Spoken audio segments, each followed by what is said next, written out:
മറ്റൊരു വാർത്തയിലേക്ക് പോകുമ്പോൾ വാളയാറിൽ ദുരൂഹ സാഹചര്യത്തിൽ മരിച്ച 2 പെൺകുട്ടികൾ കേരളത്തിന് തീരാവേദനയാണ്. അതിൽ മൂത്ത കുട്ടി വിട പറഞ്ഞിട്ട് ഇന്നേക്ക് 8 വർഷം തികയുകയാണ്.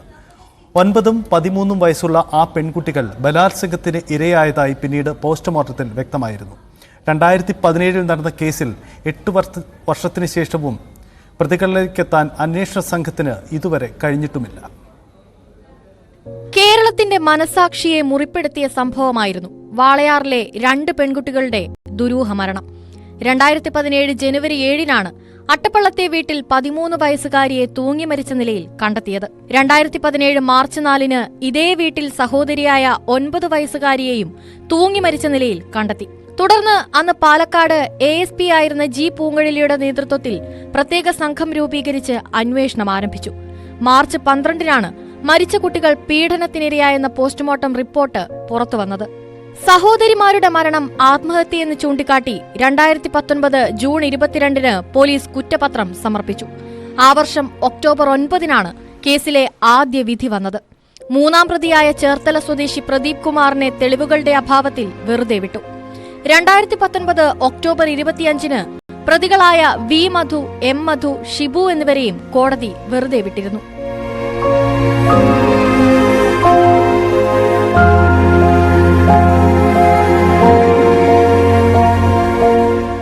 വാളയാർ കേസുമായി ബന്ധപ്പെട്ട് തുടരന്വേഷണത്തിന് ഹൈക്കോടതി നിർദ്ദേശിച്ചതിനെ തുടർന്ന് പ്രദേശവാസികളെ പ്രതികളാക്കി CBI കുറ്റപത്രം നൽകിയിരുന്നു.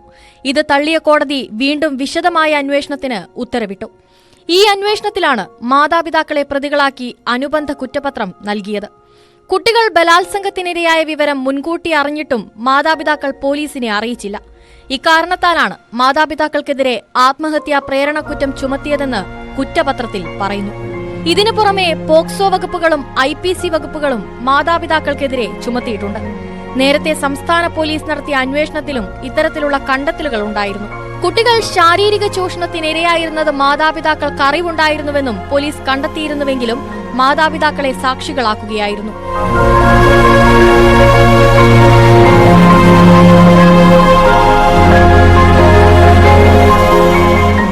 അതേസമയം മക്കളുടെ മരണത്തിൽ CBI അന്വേഷണത്തിലൂടെ പ്രതികളെ പിടികൂടാൻ കഴിയുമെന്ന വിശ്വാസം നഷ്ടപ്പെട്ടുവെന്നും അവർ പറയുന്നു.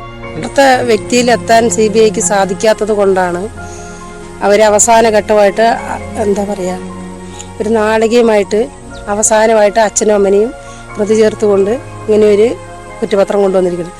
2017 മുതൽ കൊലപാതകമാണെന്ന് ഞങ്ങൾ പറഞ്ഞു. അത് കൊലപാതകത്തിനുള്ള ഒരു പോസ്റ്റ്മോർട്ടം റിപ്പോർട്ടിൽ ഒരു ചെറിയ മകളുടെ ഇതുണ്ട്. അപ്പോൾ അതിലൊന്നും ഇതില്ലാണ്ട് കേസ് അട്ടിമറിച്ചുകൊണ്ടേ നിൽക്കണം. ആദ്യം സോജം വന്നു, അട്ടിമറിച്ചു. പിന്നെ അനന്തകൃഷ്ണൻ വന്നു, കേസ് അട്ടിമറിച്ചു. ഉമ വന്നു, അട്ടിമറിച്ചു. എല്ലാം കൂടി സർക്കാരും ജോസന്മാരൊക്കെ ഇത് കേസ് അട്ടിമറിച്ചുകൊണ്ടേ നിൽക്കുകയാണ്. 7 വർഷമായി രാഷ്ട്രീയ നിയമവൃത്തങ്ങളിൽ ഏറെ വിവാദമുയർത്തിയ വാളയാർ കേസ് CBIയുടെ അന്വേഷണ ചരിത്രത്തിലും പുതിയ അധ്യായമാണ്. CBIയുടെ ആദ്യ പോക്സോ കേസും CBI കോടതിയിൽ വിചാരണയ്ക്കെത്തുന്ന ഇത്തരത്തിലുള്ള ആദ്യ കേസും ഇതാണ്. മൂത്ത കുട്ടി മരിച്ചിട്ട് ഇന്ന് 8 വർഷം തികയുമ്പോഴും പ്രതികളിലേക്കെത്താൻ അന്വേഷണ സംഘത്തിന് ഇതുവരെയും സാധിച്ചിട്ടില്ല. ന്യൂസ് 18 പാലക്കാട്.